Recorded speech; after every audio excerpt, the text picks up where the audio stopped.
गंगा किनारे रहते थे तब आपको कई दिन तक भूखे रहना पड़ता था, फिर भी आप शरीर से बहुत बलवान थे ऐसा बताते हैं। हम दिन भर खाते रहते हैं हमारे जी, फिर भी दुबले पतले से हैं हमारे। इसका क्या कारण है? हम प्रसन्न रहते हैं, रोग के चिंतन करने का स्वभाव नहीं है, इसलिए हम प्रसन्न रहते हैं और प्रसन्नता के कारण हम स्वस्थ रहते हैं और भगवान का चिंतन और ऐसी हम दिनचर्या बनाते हैं जिससे हम ये सोच ही ना पाए कि हम रोगी हैं। तो स्वस्थता प्रसन्नता से जुड़ी हुई है। नहीं, आप चाहे रबड़ी पाओ, आपको टेंशन में रख दिया जाए तो आप स्वस्थ नहीं रहेंगे। आप नमक रोटी पाओ और आप प्रसन्न रहो तो आप में बहुत बल तेज आदि आ जाएगा। जैसे नर्मदा जी हैं, गंगा जी हैं, इनके जल में पोषक तत्व है जो हमें चाहिए जीवन जीने के लिए, वो उसमें है।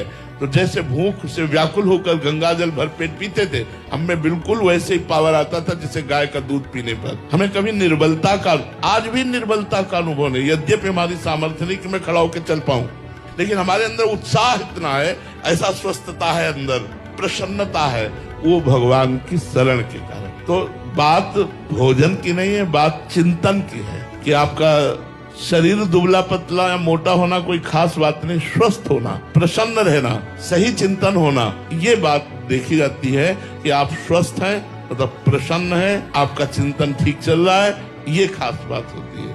तो भगवान की कृपा से भूखे रहने पर भी चिंतन नहीं बिगड़ता था। अगर अन्न का चिंतन हो तो फिर बिगड़ जाए। तो सत्य वस्तु भगवान में चित्त लगाने से हर समय मन प्रसन्न रहता है और शरीर के दुख सुख का प्रभाव नहीं पड़ता, इसलिए आनंद में जीवन हो जाता है, परमानंद में जीवन हो जाता है जो भगवान के